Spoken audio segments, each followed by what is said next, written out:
Father, we thank you for the rain. We thank you for the sunshine. We thank you, Lord, for allowing us to work together hand in hand. And we continue, Lord, to move forward with this county.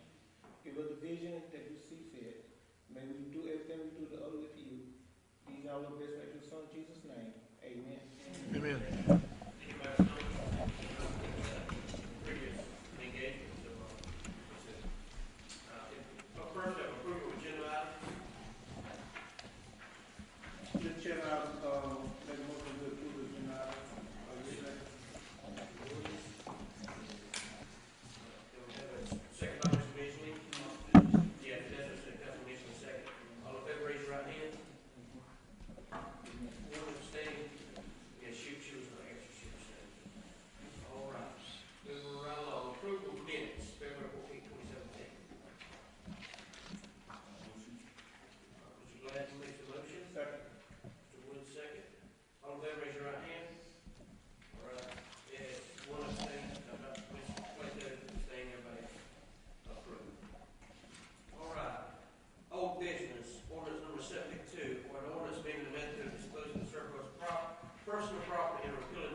Mr. Chairman, this is the second reading of an ordinance, if you'll remember, that where we were trying to combine several amendments over the years and create one new ordinance to deal with how we dispose of surplus property. So this is the second reading of that one we read the last time.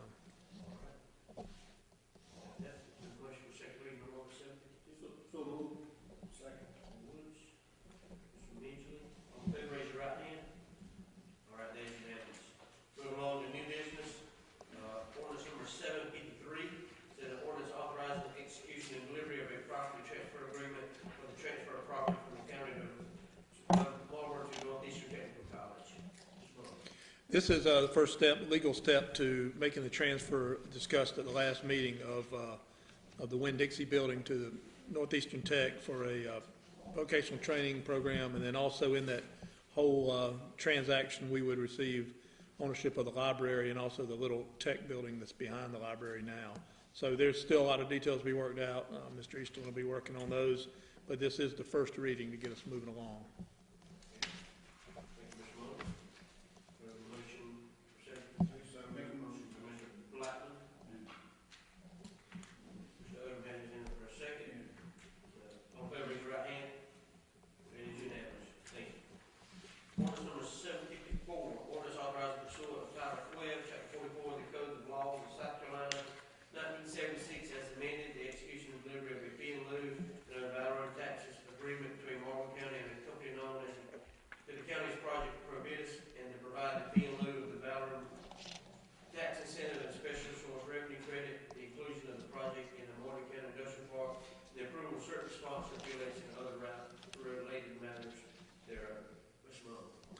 Yeah, it's a mouthful. You know, we used a project name, but this is basically the same people that were involved in Carolina AAC, the project a few years back that fell on hard times. They're back at it trying to make it happen. They've gotten some new arrangements and new business deals that they feel will make it work. This is basically a repeat of the incentives offered at the time of the original project. So that's what they've asked for. We did, staff did put some restrictions on it. Basically, these are tax incentives that would not be received by the company until they actually have something in place and are actually paying taxes. So that's a protection there. Also, we've set some limits in there that they don't get the full benefit until they hit a certain investment level of $7.5 million. So again, if it just sits there or whatever, we're not given a deal that we would for a lot larger capital investment. There's also some other requirements that they're improving the property. If you've seen it, it's in pretty bad shape. They're going to make those improvements before asking you to have final approval. This is by title only, but those are sort of the details of the deal. Normally those would be confidential, but you know, in this case it's sort of somebody we've already dealt with before, so I'll share that with you in open session. But all I'm recommending is title only, first reading, and but those are the parameters of where it's going.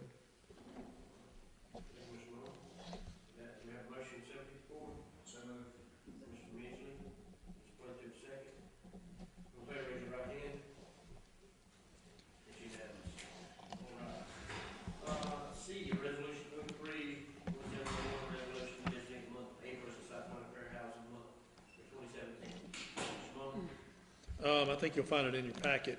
It's just a standard resolution that was requested of us that you approve or consider to go along with their month they're having all over the state.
Well, typically you could just sign a proclamation, but if it's on the agenda, you might as well vote just to make the Red Cross feel even better. All right. So there's a proclamation for the Red Cross, and that is in our packet. So we have that. We have a motion to approve the proclamation. So moved. Mr. Woods, wait a second. All in favor, raise your right hand. It's unanimous. That's a lot of reading. Everybody has one. If anybody wants to read that, everybody's for the Red Cross. Thank you. Next is discussion of county participation in Lake Wallace swimming program. Mr. Love. I was approached by the Lake Wallace Authority that they have a desire to have a swimming program at Lake Wallace, Lake Paul Wallace, and they approached the Kinney Foundation, who awarded them a grant for $7,500. That grant was contingent on the city of Bennettsville, Marlboro County, and the Lake Authority each putting $2,500 into it. What they want to do is have regular swimming hours out there like we used to have, and also do some swimming lessons, which are much needed in the county. I recommend, my recommendation would be that you approve it. I think it's a good program, and maybe make it contingent on the other two partners putting their money in as well. There'll probably be some more details to it. Might have to come back to you, but I think that'll get them going in the direction they want to go. I know in the past, the county wasn't, responsible for the lifeguards and so forth. They talking about that part out, or swim at your risk, or what? No, they would have, an organized program with lifeguards, and this would be all the money they've asked the county for.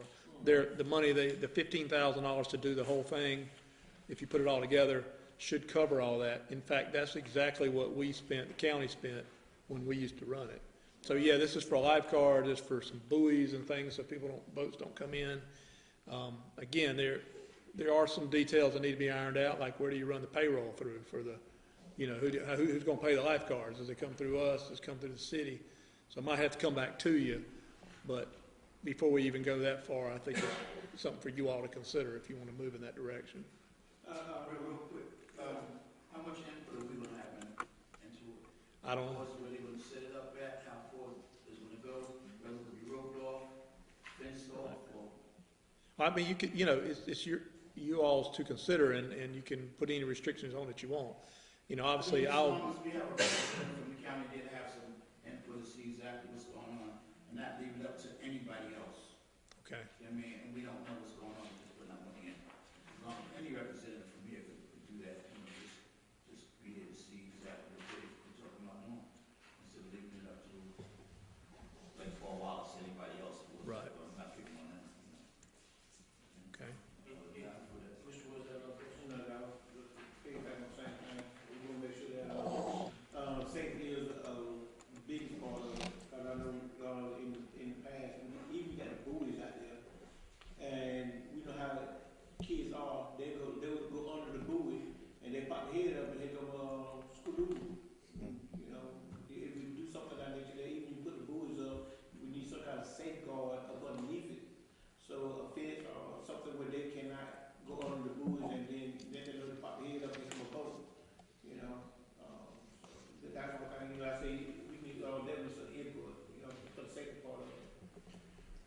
Mr. Chairman, if I might, considering the comments, you know, I think what I'm hearing is that the council would vote to approve it as long as Marlboro County staff or whoever has sort of a veto power on making sure they look over it, make sure it's safe, all that. And then also, one thing I forgot to mention is that I told them we wanted to make sure that all the signage and everything, all the press and all this had, you know, our symbol on it, their symbol on it, and the city's symbol on it. It's important that we all, the citizens know we're all doing it. And then finally, in my first recommendation, that it be contingent on the other two partners putting their money in. So does that sort of cover y'all's concern? Yeah, at that point, I make a motion that we go forward.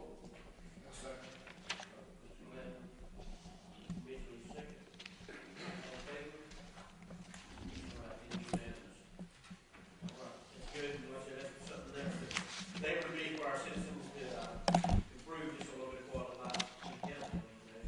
That's one step forward in the right direction. So up next, I'm going to set some bids. First bid you see is 5A, and there's a tab in your package. This is for renovations to the restrooms at the Health Department building that we're required to make to meet the Americans with Disabilities Act requirements. So a lot of times it's changing the sinks to where if you rolled under in a wheelchair, you wouldn't burn your leg on a hot pipe, or having handrails or enough room. All these things are not something that we have to do it. I mean, it's not our choice. So we did take bids on it, and we had two bidders, Edwards Refrigeration here in town and Driven Contractors from Maxton. We do, you know, as council knows, and maybe the public doesn't, we have a local preference. So we give local bidders a percentage advantage against outside bidders. But even with that percentage advantage, the folks, the number two bid from Maxton are the ones that had the low and responsible bid. And staff is recommending that you take that bid. So with that, we have a motion to set staff recommendations for the health department.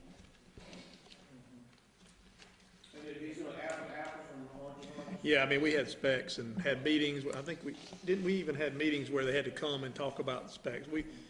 Just so you guys know, and ladies and gentlemen know, when we do something like this, it's complicated. We have a mandatory meeting where we bring the contractors in, and here it is, and we talk about it, and we go back and forth, just to make sure everybody understands, and we have apples to apples. That's a good question. Any more questions, concerns? All right, with that, we take staff recommendation as the one bidder on this. We have a motion. Mr. Glad. Second. Mr. Wood, second. In favor, raise your right hand. It's unanimous. All right. Next, Acadian, some crushing run. Yeah. We, typically the way we bid this one out is we say, hey, we have $50,000, how many tons will you bring to us? And we buy it all at one time, and whoever wins the bid goes and gets it and brings it back. In this case, we had a deadline for bids of 11 a.m., and nobody showed up with a bid. We did try to contact the bidders, and the only one we made contact with was Fur from Sherrall. My recommendation is that you reject the bids, and I'll tell you why. Last year for $50,000, we got 3,740 tons of crush and run. This year, the only bid we got was 2,435 tons. I don't know whether other folk, we didn't advertise it enough, or somebody didn't see it, but I think it's worth trying one more time to get a bid. That's a significant less amount than that. Also, I've looked into with the Public Works Director, you know, do we find a price and we haul it on our truck, or do we have a truck that'll haul it from Rockingham or whatever? We need to look at all options there and not just give up that huge percentage of what we normally get. So my recommendation is that you reject all bids, and you have the authority to do that.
Mr. Chairman, I try to get briefer every time, so when I hit the sweet spot, y'all be sure and let me know. I'll always call out our employee service anniversaries. This month, those that have 5 or more years of service are Dwan Bostic, 14 years, Lawrence Brand, 15 years, Ronald Covington, 23 years, Vanessa Dowdy, 7 years, Anna Fry, 19 years, Bobby Sue Latham, 13 years, Dr. Prince, 16 years, Kevin Thomas, 28 years, and Dolores Barrington, 30 years. We have a couple of upcoming events, and you'll see on your report there. One is the deadline for filing your ethics report. It's the 30th of this month, and of course there's a $100 fine per day if you don't file it on time, so don't forget. And we'll have Ms. Bundy's good about it. We'll send a text out or an email out right there close to that day just to remind you. We received notice from Tri-County Mental Health that they're having a stakeholders meeting on April 20th from 10 to 12 at their offices on Sherrill Street, and we've all been, council and staff have been invited to go have input into that. And if we get any more information on that, we'll pass it along. An update on the animal shelter. This month we took in 66 dogs and rescued 76, so we have negative 10 dogs. I don't know why he always puts it like that, but he had some carryover from the month before. But so now he has 67 dogs. He took in 12 and had 21 rescued as far as cats go, and that left 34 at the shelter. We did start taking the city's dogs and cats now, and I don't have a number on how many we've taken in, but I know the day we did it, the city animal control guy was backed up ready to unload, so we're probably taking a few in. We'll try to break that down coming up. And we're doing a little spring cleaning out there. You know, it's always a good time to do that. You have a change, and so you may have seen some activity out there, and that's a good thing. As far as economic development over the past month, a couple of items, or 3 items. I, along with Chairman Steen, Councilman Gladden and Odom, and former Administrator Jim Haynes tagged along. We went to the Inland Port groundbreaking ceremony in Dillon. It was very well attended, I mean, particularly with local and regional leaders. The governor was there. A lot of people lined up to be involved there, and it will be a good thing for us. It basically, for those of you who don't know it, they unload a ship full of containers and bring them on the railroad up to Dillon, and then they'll break them down for different industries. It will at first be a big thing for harbor freight, so you know that makes sense. But we're and I'm looking at how we can go after things that'll come from that here in Marlboro County. Over the last month, I had a couple of different prospects come visit the Baldor building in Clio.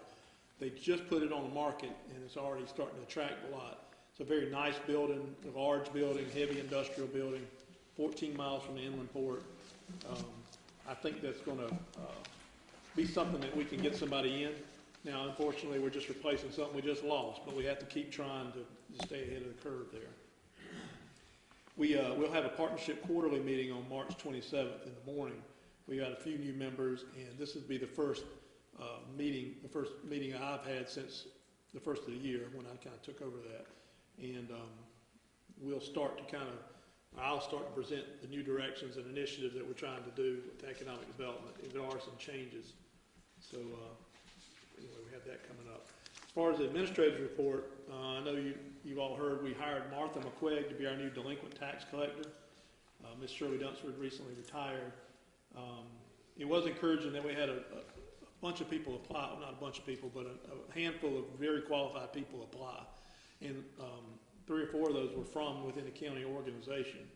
That's always encouraging to me. It's always tough to find good people, and when you know you've got a lot of candidates that are qualified, you know you'll get a good one, and that says a lot about the quality of our employees.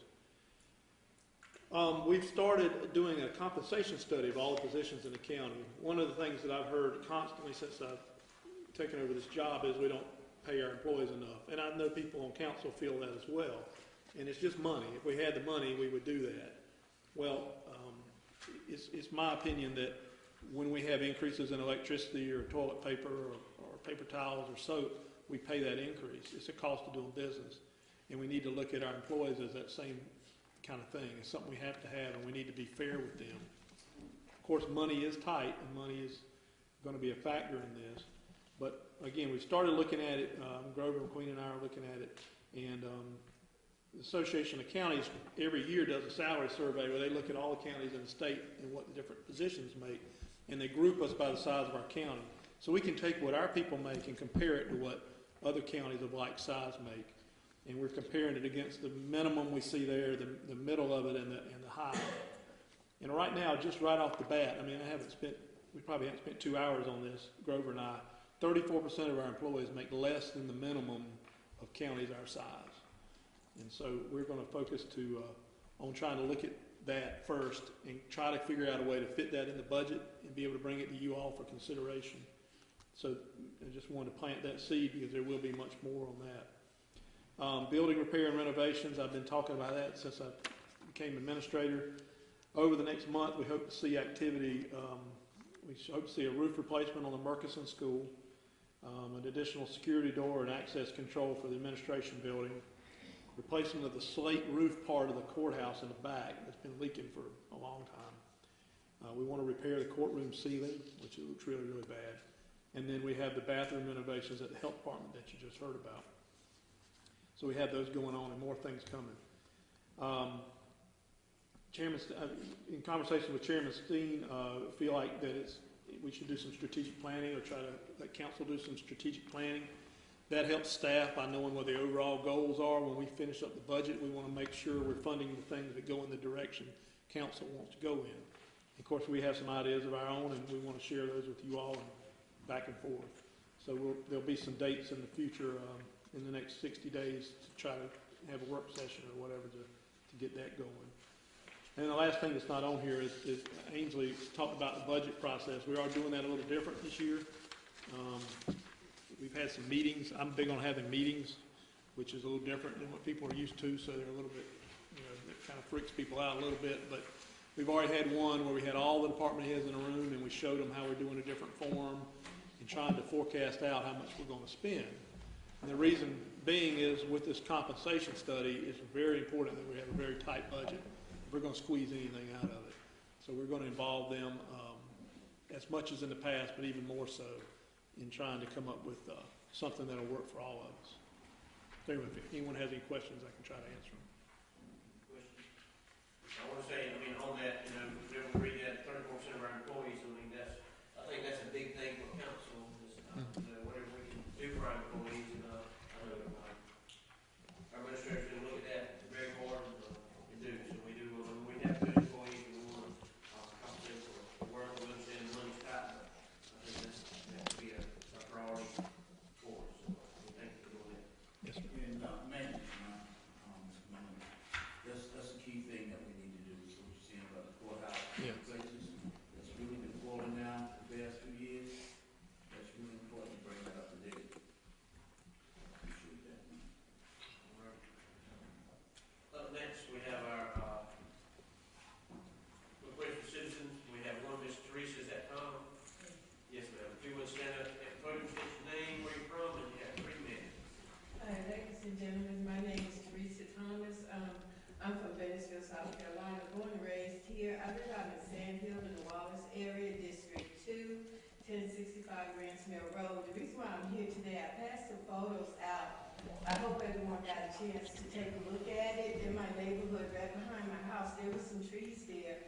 The owner of the property, they said he doesn't live here in Marlborough County, that he lives, I think, in Florida or somewhere, but I brought this to Ms. Graham's attention on several occasions. Well, anyway, somebody came and cut down the trees, took the trees, sold the trees. It was an abandoned house there. They tore the house down. I'm so happy to see them come in New Year's because I'm thinking they come to clean up. But they left a bigger mess than it was when they left. So if you would take those pictures and pass them around for me and let everybody see what a mess it is, and I'm hoping that we can come together and have someone come out there and clean up that mess. I do housekeeping for a living. I've been doing it for 10 years now. I love my job. I love where I live here in Marlborough County. I love the people here in Marlborough County, and I'll do all I can to keep this county up. And I need y'all help on this, please. My mom would have been here, but she's disabled. I'm her caregiver. I love people. Can somebody help me with this situation? it is a situation. I mean, it's been going on now for over 6 months. Well, I think you were talking, Yeah, typically they don't respond to you. I'll give, you know, I mean, we don't respond to anybody, I mean, we'll get you to talk to Mr. Mullen, he'll get you, in the right direction. Well, thank you, sir. All right? It's all, we all the time. Don't mind, blow your phone up. Okay, thank you for hearing me out. We try to send everybody our staff, so we won't have a debate session, you know, with everybody. I think this is our first time coming, so, like I said, if you talk to Mr. Mullen, and he'll take care of anything. Well, I apologize, this is my first time. Very good. Thank you. All right. Next, recognition of council members. Start with Mr. Odom. You have anything, Mr. Odom? No, sir. All right. Glad you're back with us. You got everything going good. Bad. All right. Mr. Black? No, I don't have it. Just to help you out for a minute, I'll speak for you for a minute. Yeah, I think a lot of us know about this area, and we've talked about it before. And we will look into seeing what we can do about it. Unfortunately, Jason we bump areas right there at your corner, you know, so he knows where it's at. Administrator knows where it's at, so we can do. There's private property involved in this here, so there's some things, legal things got to be done. And we'll look into it. The other thing is, well, he talked about us going down to the port the other day. That's something that's going to really be great down here in Dillon, with harbor freight. The Marlboro County being involved in that, working with them down there, I think that's going to be a big plus down the line for us, us getting an income coming out of here. That's going to be worthwhile. Tech building for people, you know, getting involved in tech programs, a lot of things you might hear in the street about it. That's going to be ideal for our children, for our kids that do not go to college, but they want to get into other different programs, welding, truck driving, all types of things like that. The administrator set that up for us. That's really going to be good. That's pretty much it. I'm going to get off light tonight. You didn't even get 3 minutes.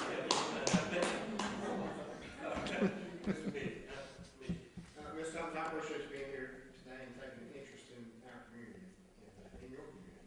So, thank you. Thank you, sir. Anything I can do to help, let me know. That's it. You got it, Mr. Woods. You zero two? You done it all, man. Okay. The only thing I'm just gonna say is that, on the 25th, Claudio is having a Easter egg, hunt. This is our second annual Easter egg, activity, free to the public, giving the opportunity for a lot of kids to come out, play some games and do little Easter eggs and music and games, come out and enjoy themselves. We have David Park. Loretta, the new commissioner we appointed, she's been working left and right on this situation. We are trying also to start up a movie night. What Saturday they're doing the benefit, we're going to try to do it on indoors in Ohio, at one of our buildings we have upstairs, down at the early stages. There are so much activity that our kids need to do. We had a meeting last week, and Sheriff Lemon came, and he spoke very positive about some things that are coming up that are going to affect this county and the state. And we thank you for coming tonight, and thank you for coming to the meeting on the other day. We got went to the meeting last night, Ms. Pace and myself, and the guy spoke on the port in Dillon, and he laid out some stuff last night that in the next, we're talking about $2.1 billion they're going to put in Dillon, and we need to raise our game so we can get part of that pie. And with the overflow, you know, I know with our administrator, he gonna get us in a slice of that pie. That's all that we need. One thing about Marlboro County, I feel that we don't want a lot, we just want some.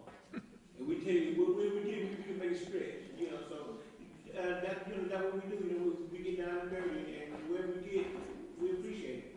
So, you know, and I think that the port will be a big effort for everybody, throughout the county. They was talking about Tatum, so Tatum got a rail coming through, Tatum was on the map yesterday. I looked for flight, but we weren't on there, but, you know, I think that's what paid for it. I'm good, Doc.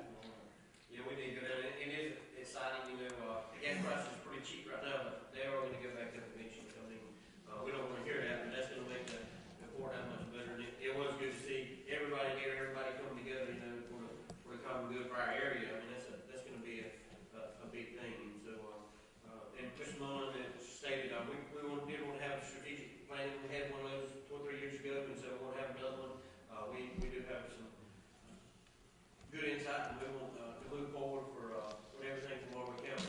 And, if you see, you have your council assignments for the committees there on your desk, and there's going to be have some meetings and moving those forward. So there'll be some working committees, you know, for our committees too. So, Mr. Ron, as far as economic development, he's working hard on that. He's working hard as administrator. You know, he's got a lot of things he wants to do. But I told him, I said, you don't been here. I mean, same as Sheriff, you don't been here about 60 days, and you're going to do so much in a work day. So we are thankful